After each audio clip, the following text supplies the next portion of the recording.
Hi, class of 2023 parents. As you may know, we are in open enrollment for prep for the March SAT. We still have 5 or 6 spots left for it. We're trying to keep the class small to around 10 or so students. If you're interested, you can get a hold of us. But I think a lot of you need to know more about the SAT and what's going to happen this year, because it's been so much affected by our response to COVID-19, and also here in the state of California, our response. Um, the test facilities are limited because I don't think they're going to offer the test here in March at as many locations as they did before COVID. But you can still get the test. You just have to drive out further. I'll cover that in another video. This video is all about, should your student even take the SAT, given the number of schools that are no test and test optional.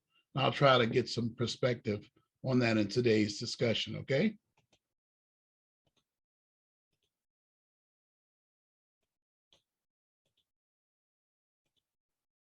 Okay, let's give you some recommendations for SAT and what you can do about that, okay? All right, we're almost ready here. Let's go. Here's the current SAT situation from a college admissions requirement perspective, okay? The University of California and California State University. University of California has 9 campuses. California State University has 23 campuses. None of those will require the SAT or even read the SAT or any other test scores for the class of 2023. Some say there might be a UC generated test for UC. We'll talk about that a little later. I'm not so sure of that. I think it will be more so a 2024 requirement at that. Okay, nearly all private colleges in California will not require it. Okay, private colleges aren't going to require it either. I mean, how can they due to competition for students with CSU and UC? So California, pretty much, you don't need the SAT. 2 to 3 of the most selective private colleges in California and across the nation will be test optional. This means the GPA will have to be really high, 3.9 or above, with quote, good test scores. And I would say good test scores are probably anything, well, the more you're above 3.9, if you're above 4.0, you could probably get away with 1150, but you're going to need, in general, need to be 1200 or greater, right? 13, 14 even. Other private colleges will not award merit scholarships, but will admit without test scores. Okay, so you got some that will. I know a lot of my students this year have high GPAs, didn't take the SAT, and are trying for those selective colleges. Maybe they know something I don't know, but I'll report on later if it changes. But I think they should have taken the SAT. I think that's what's, because their competition probably is on a test optional school. I mean, what's a college going to do if 2 4.3 students and one took the SAT and got reasonably high and the other didn't take it? I feel like that's going to disadvantage students, the more and more really good students that a school is looking at. They tell you it's optional, but you never know how many they're going to take. More on SAT prep. Students applying to CSU and UC only, therefore, do not need SAT prep because they're not taking the SAT anyway. Students applying to a selective private college or one that requires the SAT for merit awards, there are a lot of schools like that. I'll give examples later. They should take the SAT and therefore need SAT prep. Okay. Note the list of selective private colleges that do not require the SAT at all is growing. You can go to www.fairtest.org if you want to look at that list of colleges. It is growing. There were already some major colleges before the pandemic that weren't requiring the SAT. The above implies that GPAs below 3.0 for 3 years probably could drop the SAT and SAT prep. So if a student is below 3.0, they're probably going to go to CSU, I would say most likely. They don't need to worry about and wonder about the SAT at that point. And a lot of it is cost. I mean, if you're going to take the debt anyway, maybe you'll take a chance. If they don't get a merit award, you'll have a lot of debt. But that's another video. And I did do a video on the cost of privates. I'll see if I can't make that available to you too, along with this video. Here's some general information about the SAT, and I'm almost done. Private and state majority Black colleges. Private and state majority Black colleges. We're talking about Black colleges now. Notice I didn't say HBCU, because HBCU really means private college, private Black colleges.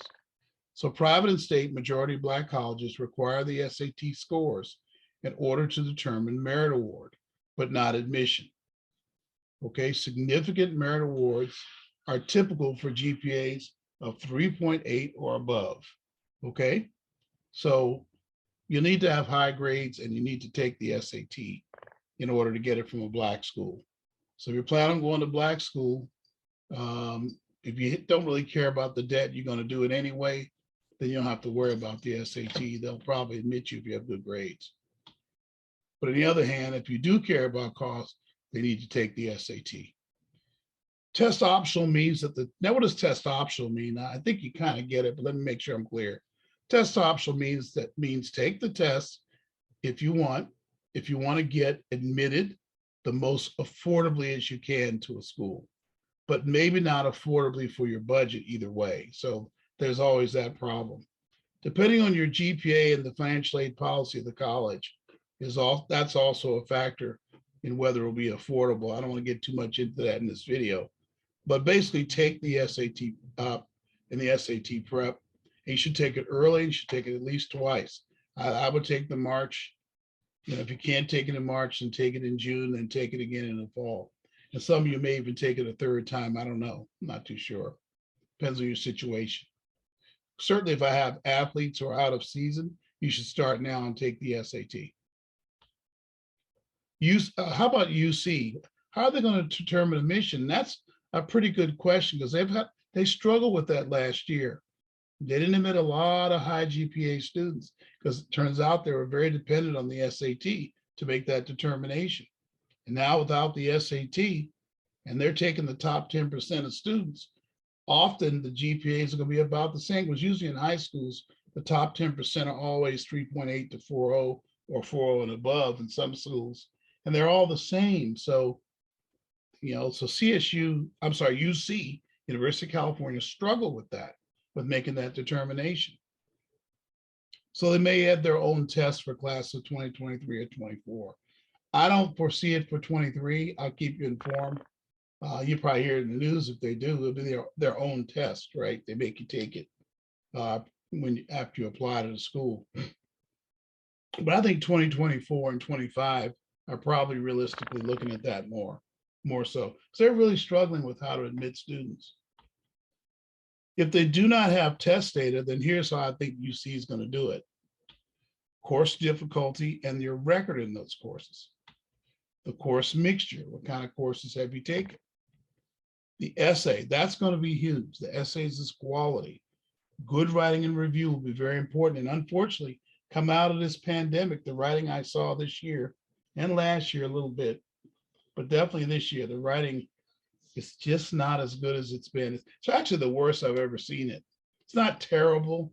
I saw some well-written essays too, by the way, but it's just not up to standard. And this is where in the summer, some of you need to take some kind of class or take a class in our program. We're going to have a writing enrichment class this summer. You may want to take that class. The student may want to take it to get better in their writing. Teachers might also found out are grading writing. I'm calling it on a COVID grade scale. They're taking into account that they're not able to face the students, and they're letting their writing stay the way it is. This is not good. I'm seeing a lot of substandard writing, and I think that's going to be a problem trying to get to UC in a year where they have to rely on how well you write. And I can usually tell in the first two drafts whether a student's writing is average or very good. It should be very good, not just good or average to apply to UC. Will still be several iterations between my reviewers, me, and the student, okay? That's really an important consideration. I hope that makes sense to you. Recommendations, they're gonna ask for recommendations. See, this year, they're asking students for recommendations after they've submitted their applications though. And once they've looked at their GPA, they've asked them to send recommendations from the school. And that's unprecedented for UC. They've never done that in the past. And they're doing that a lot this year. I'm seeing that a lot, several times this year. So keep that in mind, recommendations. And it can't be from me. It's going to have to be someone in the school the way they word it, okay? Here's some registration information.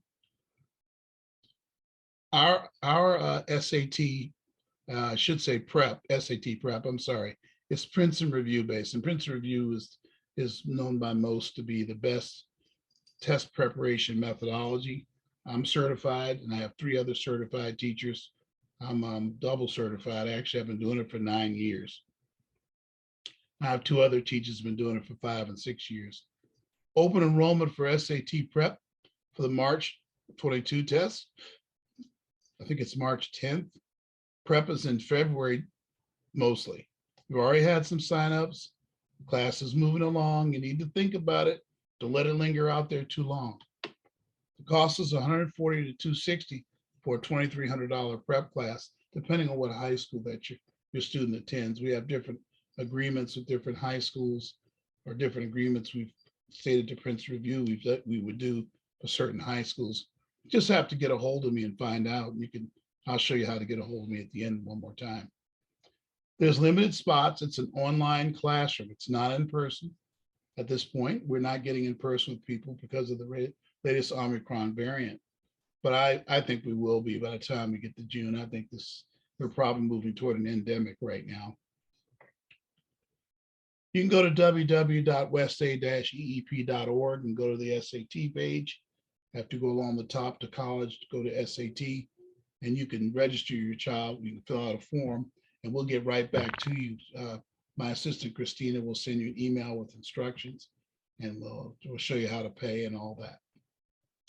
Once again, this video is over, but let's look at my contact information. You can reach me at my church phone number. You have to leave a message. We're not in the office yet, but you can call me on my cell. There it is right there. Why don't you take a minute and write that down? It's a video. You can just pause it. I'm at holythinkers@gmail.com if you want to get a hold of me and ask me about your situation based on this video. And of course, the website is www.westa-eep.org.